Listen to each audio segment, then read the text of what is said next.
नमस्कार साथीहरू, आजको यस भिडियो अन्तर्गत रहेर हामीले केडी सेवाबाट कसरी रिचार्ज गर्ने भन्ने बारेमा सिक्नेछौँ। साथीहरू अब लागौँ भिडियोतर्फ। साथीहरू पहिलोचोटि त तपाईहरू मोबाइलको क्रोम ब्राउजरमा जानुहोला र क्रोम ब्राउजरलाई यसरी खोल्नुहोला। क्रोम ब्राउजर खोलिसकेपछि यहाँ सर्च बारमा सर्च गर्नुहोला। म सर्च गर्छु www.kdsewa.com राख्नुहोला। म kdsewa.com राख्छु। मैले kdsewa.com राखेँ। तपाईले पनि यसरी नै राख्नुहोला। यहाँ देख्नुहुन्छ kdsewa.com र मैले यसलाई सर्च गर्छु। सर्च गरिसकेपछि तपाईहरु देख्न सक्नुहुन्छ यस्तो खालको इन्टरफेस आउनेछ। यस्तो खालको इन्टरफेस आइसकेपछि हामीले यहाँ 3 डटमा क्लिक गर्ने र यहाँबाट साइन इन नाउमा क्लिक गर्दा पनि हुन्छ, यहाँबाट पनि हुन्छ र तपाई यहाँ तल गएर रिचार्ज नाउ अप्सनमा क्लिक गर्नुभयो भने पनि तपाईले यहाँ साइन इन अप्सनमा क्लिक गरेर रजिस्टर अथवा लगइन गर्न सक्नुहुन्छ। हामीले यहाँ पनि सेवाहरू के सेवाहरू छन् केडी सेवामा भनेर जानकारी देख्न पनि सक्छौं।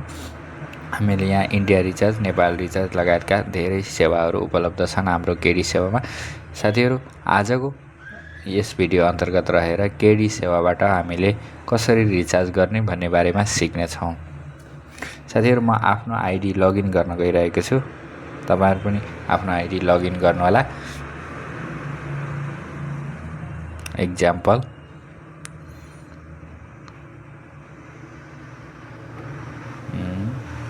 मैले आफ्नो आइडी लगइन गर्दैछु साथीहरू, तपाई देख्न सक्नुहुन्छ।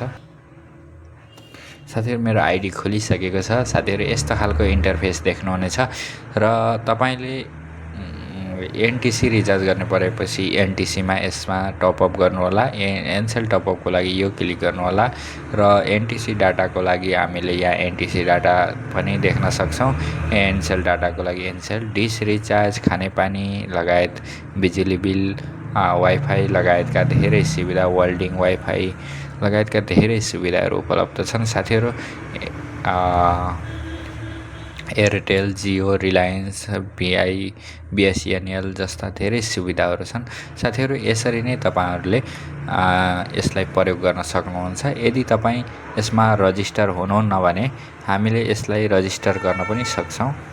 जस्तै कि तपाईहरुलाई यो मेरो लग आउट भइसक्यो। मैले यसमा चाहिँ केही रजिस्टर गर्नको लागि यसरी कन्टिन्यू गरे भने आइडी नबनाएको नम्बरमा यसरी इन्टरफेस खुल्नेछ। माथि नाम राख्नुहोला, तल मोबाइल नम्बर अलरेडी हुन्छ, इमेल एड्रेस राख्नुहोला र स्टेट सिटी राख्नुहोला, पिन कोड राखेर साइन अप गर्नुहोला र त्यसपछि नेक्स्ट सेसनमा तपाईको पासवर्ड बनाउन र लगइन गर्नको लागि आउनेछ। आजको यस भिडियोमा यति नै थियो।